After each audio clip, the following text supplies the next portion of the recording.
JoJo's Bizarre Adventure est basé sur le meilleur et le pire de l'humanité. Nous allons aujourd'hui voir comment des gens banals peuvent devenir de meilleurs êtres humains, voire même des exemples selon Araki. Et ce au travers du personnage de Koichi Hirose.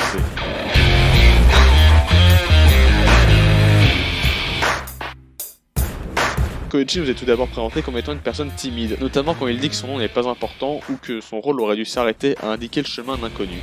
Cependant, le fait qu'il est narrateur et qu'il se lie rapidement au protagoniste nous annonce que sa situation sera bientôt amenée à changer.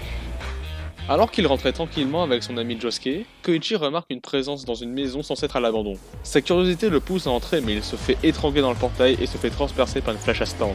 Il survivra et son assaillant cherchera à voir le stand de Koichi. Un œuf visiblement sans aucune capacité, mais se fissurant, prêt à dévoiler un grand potentiel sans que son autre s'en rende compte. Plus tard, alors que Josuke est clairement à bout, Koichi choisira d'aller chercher la flèche pour éviter que d'autres innocents ne meurent. Il décide donc de lancer un potentiel combat alors qu'il est seul et qu'il ne maîtrise pas son stand. Cette montée en bravoure de ce dernier ne manquera pas d'impressionner des chantants des Joestars. Preuve que l'ascension de Koichi ne fait que commencer. Plus tard, Koichi rencontrera Tobayashi Tamami et son stand The Lock. Ce dernier jouera sur la corde sensible de Koichi. En effet, il est beaucoup trop gentil. Même face à un pickpocket, il arrive à se sentir coupable. Heureusement pour lui, Josuke viendra régler la situation. Cependant, il se trouve que cet enfoiré n'a pas prévu d'arrêter, et décide d'impliquer la mère et la sœur de Koichi dans cette histoire. Il ne pourra pas compter sur son ami, et devra faire preuve d'une grande force psychique.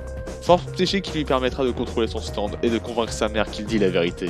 Le message de cette confrontation est très clair. Dans la vie, il faut savoir s'affirmer et ne pas se laisser faire. On peut noter l'arrivée des thèmes de l'autonomie et du charisme. Charisme que l'on reverra lorsque son agresseur sera au petit soin avec lui.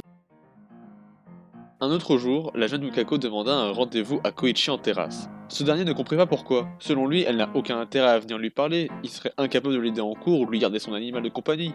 C'est alors que cette quasi-inconnue lui déclara une bien étrange flamme. Il pensera qu'il s'agit d'une plaisanterie, mais elle est parfaitement sérieuse. Seulement, elle le poussa à vite répondre si elle l'aime ou pas. Puis elle s'excusera et partira. Alors que Koichi tenta de passer à autre chose, elle revient lui mettre d'autres coups de pression. Il envisagera alors de dire avec force ce qu'il sent vraiment, mais décide finalement de jouer les mauvais écoliers. Mais elle est prête à tout pour l'avoir à ses côtés. Elle choisira donc de le kidnapper et de l'humilier. Il cherchera premièrement à fuir, mais se retrouvera obligé de lui faire face. C'est alors qu'il développera un nouveau pouvoir et se libérera de l'entrain de Mikako, puis la sauvera de sa propre colère, et repartira vivre sa vie. Il préféra attendre qu'elle se montre méritante plutôt que de rester dans une relation toxique. Après l'étrange mort de Shigeshi, Koichi accompagna Jotaro dans son enquête qui les mena chez un cordonnier. Quand soudain, une bombe sauta sur le vendeur et une main attrapa la veste du présumé tueur. Alors que Koichi veut lui régler son compte instantanément, Jotaro l'invite à la patience. Ça ne l'empêchera pas de lancer son Echoes à la traque du tueur, forçant Jotaro à se sacrifier, son Star Platinum étant inutile face à Chihiro's attaque. Koichi devra encore se débrouiller seul et fera tout ce qu'il peut.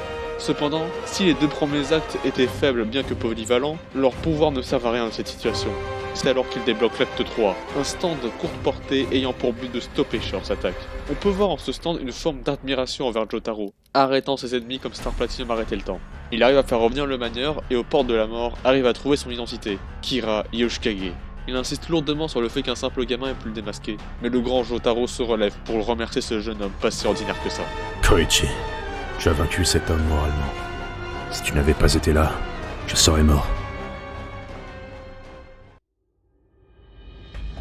Ensuite, il fera quelques interventions dans certains combats de Josuke comme Highway Star ou même le combat final, où Jotaro lui chantera encore ses louanges. Mais qu'est-ce qui a permis à Koichi de passer de gamin sans histoire à héros accompli? Premièrement, sa rencontre avec différents membres de la glorieuse lignée des Joestars qui l'ont entraîné dans cette histoire dont il sortira grandi. Deuxièmement, son altruisme et son courage inné qui l'ont poussé eux aussi dans cette histoire, mais aussi à ne pas abandonner. Et troisièmement, le destin qui a transpercé de la flèche lui permettant de s'affirmer et de faire régner la justice dans sa ville. Et ce point de vue se confirme par, premièrement, l'opposition de Koichi avec Azamada. Lui aussi est un gamin sans histoire, ayant reçu un stand, mais n'ayant pas rencontré les Joestars. Son manque d'ambition se retrouve dans son stand, facilement annihilable, contrairement à Koichi qui se relèvera toujours. Et deuxièmement par Rohan, l'allégorie de l'auteur, qui dira de Koichi « Tu es d'une nature encore plus peureuse que les gens ordinaires. C'est ce qui fait que tu jouis de peu de considération. Mais au moment critique, tu trouves le courage de surmonter ta peur. » Excellent! Ah oui, j'aime ça! Je pense que les lecteurs aussi vont apprécier ton caractère. En conclusion, l'écriture de Koichi nous dit que tout le monde devrait vaincre sa peur pour développer un caractère nous permettant de surmonter les différentes épreuves de la vie, de la simple agression jusqu'à faire face à la personnification de la folie.